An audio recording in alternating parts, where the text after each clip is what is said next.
자, 오늘 본문 말씀을 보면 야곱이 이제 식구들하고 라반의 집을 떠나는 장면입니다. 아, 근데 이 떠나는 장면이 우리가 어제 생각했을 때 31장 3절에 하나님께서 말씀을 주셔서 그렇게 떠나는 것 아닙니까?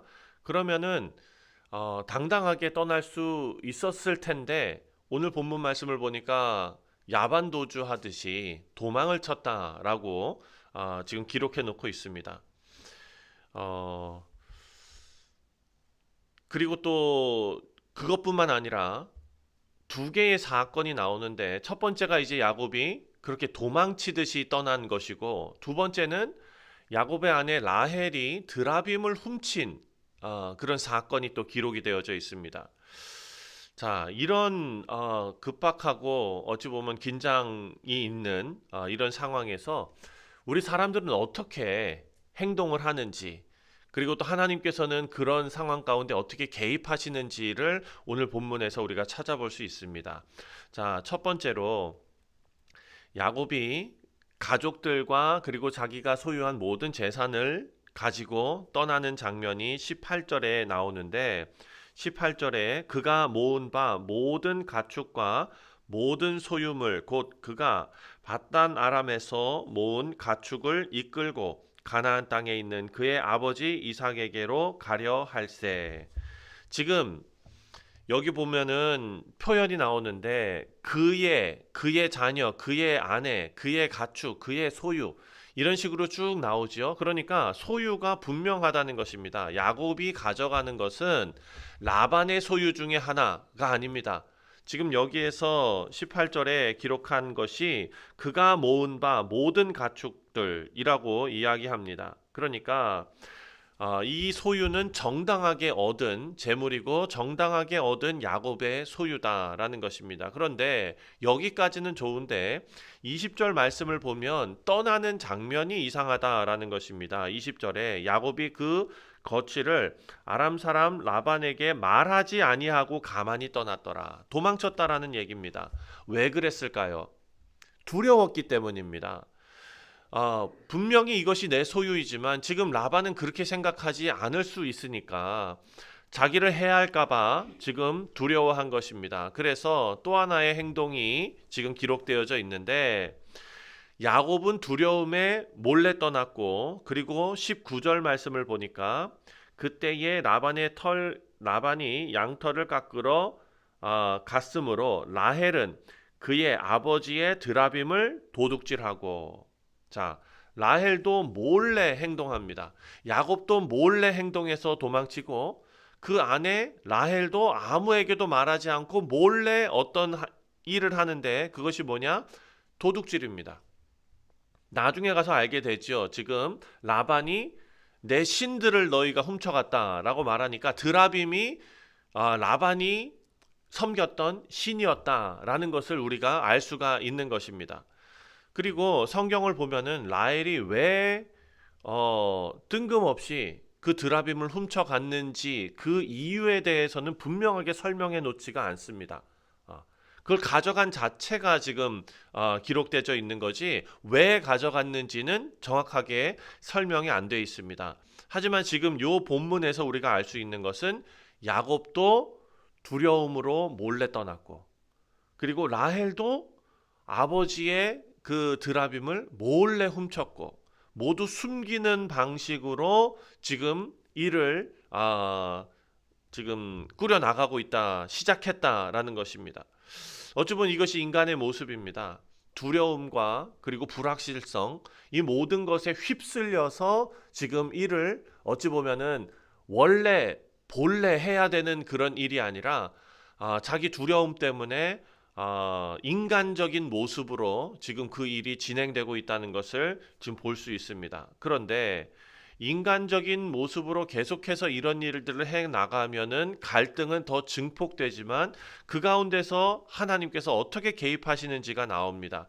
22절부터 25절까지 보니까 라반이 뒤늦게 알게 됩니다. 야곱이 지금 모든 재물을 가지고 자기 딸들을 데리고 도망쳤다라는 사실을 언제 알게 됐냐면 3일 후에나 알게 되었습니다. 왜냐하면 그 시기가 양털 깎는 시기였기 때문에 양털 깎는 시기에는 노동력이 참 많이 필요한 그런 시기입니다. 그러니까 많은 사람들이 다 그 일에 몰두하고 있었기 때문에 누가 어디를 움직이고 뭐 이런 거를 알 수가 없는 상황이었습니다. 바로 파악이 안 됐습니다. 그래서 3일 후에 라반이 그 사실을 알게 되고 이제 추격을 시작하지요. 23절 말씀. 라반이 그의 형제를 거느리고 7일 길을 쫓아 길르앗 산에서 그에게 이르렀더니, 자, 이제 충돌 직전입니다. 여기서 이제 전쟁이 일어날 수도 있는 상황이죠. 그런데 24절 말씀을 보니까 하나님께서 개입하십니다. 밤에 하나님이 아람 사람 라반에게 현몽하여 이르시되 너는 삼가 야곱에게 선악간에 말하지 말라 하셨더라. 여러분, 이게 핵심입니다. 라반은 지금 야곱과 그리고 그 모든 그 권속들을 해칠 수 있는 힘이 있었습니다.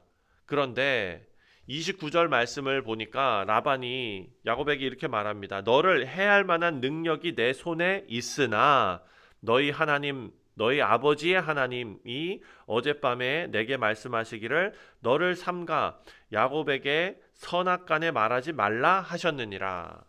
자, 우리가 어제 묵상한 말씀에서, 주일 말씀에서 하나님께서 다 보고 계시고, 그리고 하나님께서 라반을 막고 계시고, 그리고 하나님께서 야곱을 인도하고 계신다라는 것을 우리가 생각하지 않았습니까? 지금 이 장면도 마찬가지입니다. 라반은 분노에 가득 차서 지금 야곱을 쫓아가고 있으나 하나님께서 그 분노와 그리고 라반을 막으셨다라는 것입니다. 갈등은 누가 시작했는가? 어찌 보면은 모두의 잘못이지요. 라반도 그 잘못이 있고 야곱도 도망쳤습니다. 그리고 라헬도 훔쳤습니다. 인간은 계속해서 문제를 만들어냅니다. 하지만 결과는 하나님께서 막고 계시고 하나님께서 이끌고 계신다라는 것을 성경이 우리에게 알려주고 있습니다. 마지막으로 라반이 야곱을 비난하면서 26절 말씀을 보니까 이렇게 말합니다. 라반이 야곱에게 이르되 내가 나를 속이고 내 딸들을 칼에 사로잡힌 자 같이 끌고 갔다. 그리고 27절 어찌하여 내가 나를 속이고 가만히 도망하고 내게 알리지도 않았느냐. 또 30절 말씀을 보니까 이제 내가 내 아버지 집을 사모하여 돌아가는 것은 옳거니와 그건 괜찮은데 어찌 내 신을 도둑질하였느냐 이렇게 말합니다. 그러니까 라반은 지금 자기 자신을 피해자로 얘기하고 있습니다. 그런데 실제로는 상황이 어떻습니까? 딸들이 우리가 어제 묵상한 말씀이지만 자발적으로 가겠다고 했습니다. 관계는 이미 다 깨진 상태입니다. 그리고 라반은 지금 과장을 섞어서 자기를 지금 옹호하고 있습니다.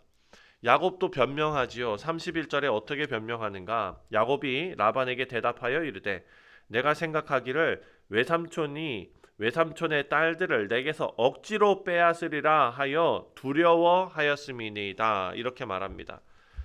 야곱이 그렇게 몰래 도망한 이유가 두려움 때문이었다라고 솔직하게 말하지요. 그리고 32절 말씀을 보니까 외삼촌의 신을 누구에게서 찾든지 그는 살지 못할 것이요 라고 말합니다. 야곱은 지금 자기가 사랑하는 아내가 그 훔쳐갔다는 것을 모르는 거지요. 야곱은 진실을 모릅니다. 라헬이 훔쳐갔다는 것을 모릅니다.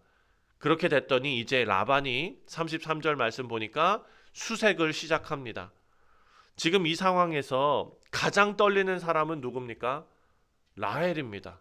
야곱은 당당하게, 왜냐하면 자기가 안 가져갔으니까 당당하게 찾아서 나오면은 그 사람은 살 수 없을 것입니다 라고까지 이야기를 하는데 지금 라헬은 덜덜 떨고 있었을 것입니다. 다 찾아보고 이제 마지막에 라헬의 장막만 남았습니다. 34절에 라헬이 그 드라빔을 가져 낙타 안장 아래 넣고 그 위에 앉은지라 라반이 그 장막에서 찾다가 찾아내지 못하매. 그리고 35절 말씀 라헬이 그의 아버지에게 이르되 마침 생리가 있어 일어나서 영접할 수 없사오니 내 주는 노하지 마소서 하니라. 라반이 그 드라빔을 두루 찾다가 찾아내지 못한지라. 자, 이 장면이 너무 아이러니한 것입니다. 왜 이 장면을 여기에다 넣었을까? 그리고 이 시점에 이 이야기가 왜 중요할까입니다. 사랑하는 성도님들, 지금 야곱에게 있어서 가장 중요한 것은 처음에 아버지 집에서 외삼촌 집으로 옮겨지는 그 상황에서도 야곱은 하나님 자체를 사모하며 하나님 자체를 원한 것이 아니라 하나님께서 주시는 어떤 복을 원했기 때문 아닙니까? 그러니까 내가 지금 누릴 수 있는 이런 안락함과 재물과 재산과 복, 이런 것과 그리고 진정한 신과 진정한 참신이신 하나님과 이 둘 사이에 누구를 택할 것이냐를 하나님께서는 지금 계속 가르치고 계시는 중입니다. 그런데 지금 라헬이 아버지 집에서 배운 것이, 아버지는 드라빔을 가지고 그걸 섬겼던 것 같습니다. 지금 여기 정황상 보니까 라헬은 그거를 가지고 왔어요. 하나님께서 이 일을 야곱에게 겪게 하심으로써 알려주고 싶으신 건 뭐냐면은, 자, 참신이라면 내 아내가 그냥 살짝 숨겨가지고 가지고 올 수 있는 것이 참신이겠느냐? 아이러니하게 이걸 물어보고 있는 것입니다. 또 한 가지, 참신이라면 내 아내가 엉덩이에 깔고 앉아가지고 숨길 수 있겠느냐?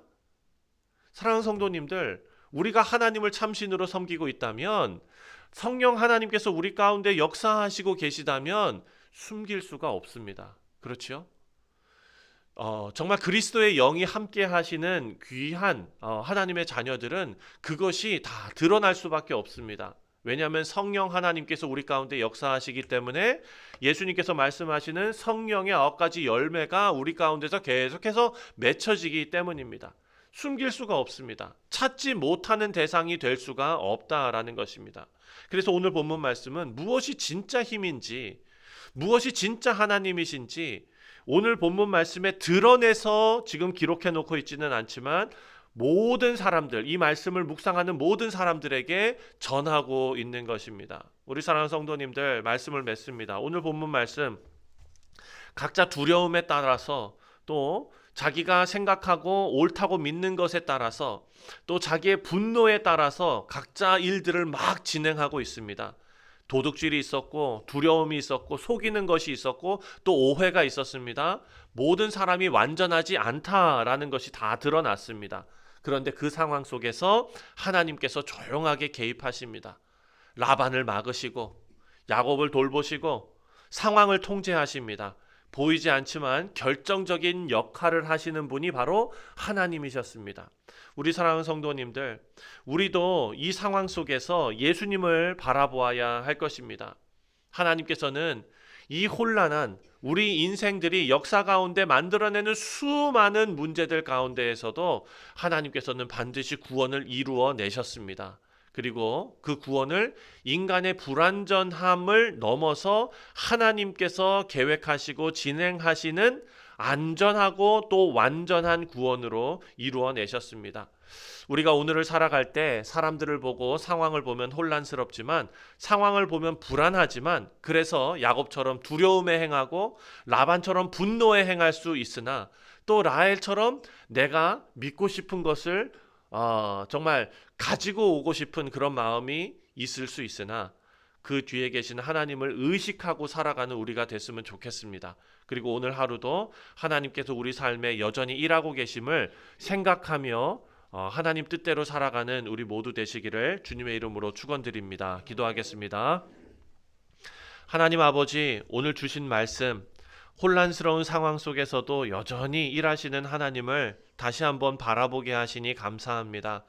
하나님, 오늘 하루 우리의 마음과 생각과 뜻이 온전히 하나님을 향하기를 소원합니다. 왜냐하면 우리가 하나님을 의식하지 않고 살아간다면 야곱처럼 라반처럼 라헬처럼 아버지여, 불완전함 속에서 내 생각과 내 감정에 이끌려 살아가다 보면 많은 문제들을 만들어내기 때문입니다. 아버지, 그 불완전함 속에서도 하나님의 뜻이 이루어지고 있음을 우리가 보게 하시고, 보이지는 않지만 우리 삶 속에 세밀하게 일하시는 하나님을 신뢰하게 하여 주옵소서. 오늘 하루도 온전히 주님 의지하오며 주 예수 그리스도의 이름으로 간절히 기도하옵나이다. 아멘. 하늘에 계신 우리 아버지